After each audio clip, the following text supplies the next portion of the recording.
இந்த சேனலில் வீடியோஸ் போட்டு கிட்டத்தட்ட 2 இயர்ஸ் ஆக போகுது. நான் ஆல்ரெடி ஒரு குக்கிங் சேனல் வச்சுருந்தேன், 5 மினிட்ஸ் குக்கிங்னு. அதில் வந்து வீடியோஸ் போஸ்ட் பண்ணுறதுனால இதில் எடிட் பண்ணி போஸ்ட் பண்ணுறதுக்கு சுத்தமாக டைமே இல்லை. ஸோ இனிமேல் எல்லாமே ஓரளவுக்கு பேலன்ஸ் பண்ணி இதுலேயும் வந்து வீடியோஸ் போடலான்னு இருக்கேன். உங்களுக்கு பிடிச்சிருந்தா மட்டும் லைக் அண்ட் சப்ஸ்கிரைப் பண்ணிக்கோங்க. அப்படி இல்லைனாலும் ஒரு பிரச்சனையும் இல்லை. இன்னைக்கான மினி பிளாகில் மார்னிங் டு ஆஃப்டர்நூன் ரொட்டீன் தான் வந்து ஷேர் பண்ணியிருக்கேன். ஃபர்ஸ்ட் காலையிலே ரெடியாகி சாய்பாபா கோயிலுக்கு போயாச்சு.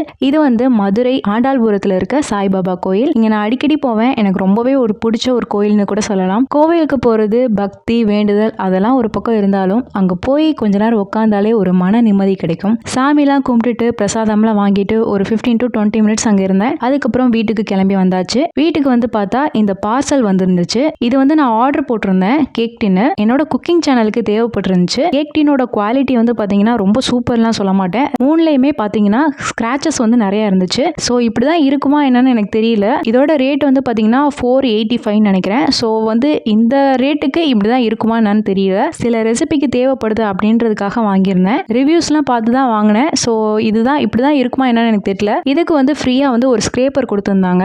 இதெல்லாமே பிரித்து பார்த்துட்டு இதை அப்படியே எடுத்து வச்சுட்டேன், ரெசிபி செய்யும் போது எடுத்துக்கலான்னு. அதுக்கப்புறம் வீட்டில் வந்து மார்க்கெட் போயிட்டு வந்திருந்தாங்க. புதினா கொத்தமல்லி இதெல்லாமே வந்து தொக்குக்கு ரெடி பண்ணி வைக்கிறதுக்காக வந்து வாங்கிட்டு வந்திருந்தாங்க. அந்த புதினா கொத்தமல்லிலாம் சீக்கிரம் வந்து வாடிரும். ஸோ வந்து அதெல்லாம் ஃபர்ஸ்ட் வந்து வாஷ் பண்ணி தனியாக வச்சாச்சு. வாஷ் பண்ணி வச்சுட்டு அதுக்கு தொக்கு ரெடி பண்ணுறதுக்காக வந்து நான் எல்லாமே ரெடி பண்ணிட்டு இருந்தேன். இதுக்கு ஃபர்ஸ்ட் ஒரு மசாலா வந்து ரெடி பண்ணியாச்சு. வெந்தயம், சீரகம், மல்லி, கடுகெல்லாம் போட்டு நல்லா ரோஸ்ட் பண்ணிட்டு அதுக்கப்புறம் கொத்தமல்லிலாம் நல்லா வதக்கிட்டு ஆற வச்சுட்டு அது ஒரு பேஸ்ட் மாதிரி அரைச்சி எண்ணெயெல்லாம் ஊற்றி அதை ஸ்டவ்வில் வச்சுட்டு நல்லா தொக்கு மாதிரி கன்சிஸ்டன்சி வர அளவுக்கு நல்லா ரெடி பண்ணி எடுத்துக்கணும். இது எல்லாமே ரெடி பண்ணி முடிச்சுட்டு அதை வந்து ஒரு ஜாரில் மாற்றிட்டு இந்த தொக்கை நீங்கள் 1 மந்த் வரைக்கும் வெளியில் வச்சு யூஸ் பண்ணிக்கலாம். நிறைய எண்ணெய் புளி ஊற்றி செஞ்சீங்கன்னா 3 மந்த்ஸ் கூட வெளியில் வச்சா கெட்டு போகாது. அப்படி 3 மந்த்ஸ்க்கு மேலே நீங்கள் யூஸ் பண்ணணும்னு நினச்சிங்கன்னா ஃப்ரிட்ஜில் வச்சு நீங்கள் யூஸ் பண்ணிக்கலாம். 6 மாதம் வரைக்கும் கூட கெட்டு போகாது. அந்த சட்டியில் வந்து சாப்பாடு போட்டு சாப்பிட்றதே ஒரு தனி டேஸ்ட் தான். இது எனக்கு மட்டும் இல்லை, நிறைய பேத்துக்கு ரொம்ப பிடிக்கும். ஸோ உங்களுக்கும் இந்த மாதிரி சாப்பிட பிடிக்கும்னா கண்டிப்பாக கமெண்ட்ஸில் சொல்லிடுங்க. இதே மாதிரி இன்னொரு மினி vlogல பார்க்கலாம். டாடா பாய்.